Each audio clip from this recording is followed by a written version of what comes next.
अगला जो सवाल है जिस पर हम बात कर सकते हैं वो है नारायण हृदयालय धर्मेंद्र सिंह जी को जानना है। इस पर अगले 3-4 साल के नज़रिए से अगर ये पैसा लगाएं अभी तो कैसा रहेगा? ये आप किसी भी hospital and health care sector में पैसा लगाएं, इंडिया के पास बहुत स्कोप है ग्रो करने का। आपको वैल्यूएशन बहुत ज़्यादा ध्यान रखना पड़ेगा, बिकॉज अब ये वैसे मैन्युफैक्चरिंग वाली यूनिट नहीं है ना कि एक बार यूनिट लगा दिया और वो आपका केपेक्स हो गया, ऑपेक्स निकल गया, उसके बाद आपको ऑपरेटिंग लीवरेज आ गया और सीधा आप चले चले। इसमें समय लगता है, लेकिन हमारे पास स्कोप बहुत है। Health care, hospital hospital diagnostics, ये सब स्पेस बहुत ज़्यादा है, बिकॉज हम ग्रोइंग इकोनॉमी है ना, और हम अब क्वालिटी की तरफ जा रहे हैं। अब हॉस्पिटल भी आपको होटल से कम नहीं लगता है, ऐसा हो गया है। तो इन सब में स्कोप बहुत है। थोड़ा मुझे लगता है नारायणा का अगर थोड़ा वैल्यूएशन रीजनेबल हो जाए ना, तो इसमें सोचा जा सकता है फिर से एंट्री का। वैल्यूएशन इतना भी तो मैं नहीं कहूँगा कि बहुत ज़्यादा आउट है, लेकिन फिर भी अगर 10-15% का भी वैल्यूएशन कम्फर्ट मिल जाता ना, तो फिर इसमें सेफ्टी आ जाती। यही नारायण विद्यालय में कह पाऊँगा। बाकी आगे की ट्रैजेक्टरी अपने इस सेक्टर में बहुत अच्छी है। जी। तो अगर यहाँ पे सब कुछ ठीक दिख रहा है तो बाजार की चिंता क्या है जो हम इसे लगभग 1450 से घट के यहाँ पे देख रहे हैं? और बीच में चलिए वो तो इलेक्शन डे इम्पैक्ट होगा, लेकिन जो भी है आपने 1100 पे भी देख लिया इसको। तो क्या बाजार को किसी बात से परेशानी हो रही है? नहीं, मुझे लगता तो नहीं है किसी बात से परेशानी है।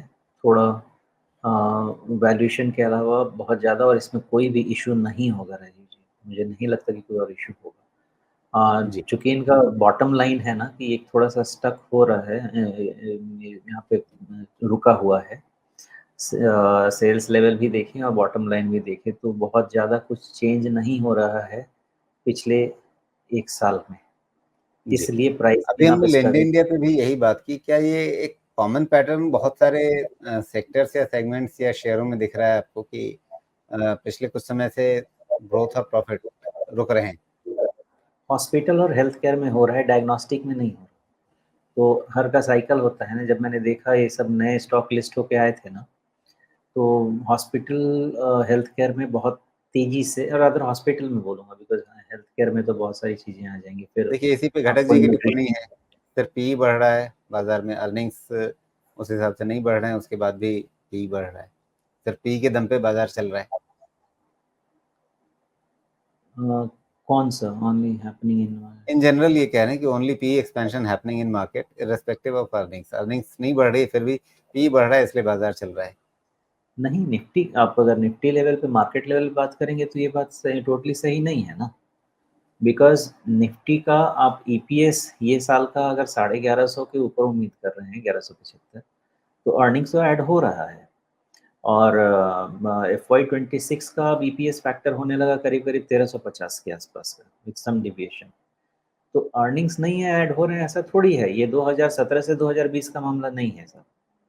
ये 2000 ना 23, 2022 के बाद, हाँ, एफवाई 23 से मामला है, जहाँ पे आपका सेल्स भी बढ़ा है। अब मार्जिन एक्सपेंशन होगा, बिकॉज़ लास्ट ईयर तक तो आप इन्फ्लेशन वाली चीज़ों से जूझ रहे थे, तो आपका इनपुट कॉस्ट बढ़ जा रहा था। इनपुट कॉस्ट बढ़ेगा आपका तो ऑपरेशनल मार्जिन आपका इम्पैक्ट होगा, बॉटम लाइन इम्पैक्ट होगा। लेकिन अब आपके मार्जिन भी एक्सपैंड होंगे और सेल्स में भी ट्रैक्शन आ रहा है। ऐसा नहीं है कि सेल्स में ट्रैक्शन नहीं है। तो मुझे लगता है कि धीरे-धीरे इन्फ्लेशन काबू में आएगा तो मार्जिन एक्सपैंड होगा, और उसके कारण आपका बॉटम लाइन भी एक्सपैंड होगा और आपका पी कंट्रोल में रहेगा। ये है कि पी, आपका पी बहुत एक्सपेंसिव नहीं होगा, कंट्रोल में रहेगा। जी। ओके।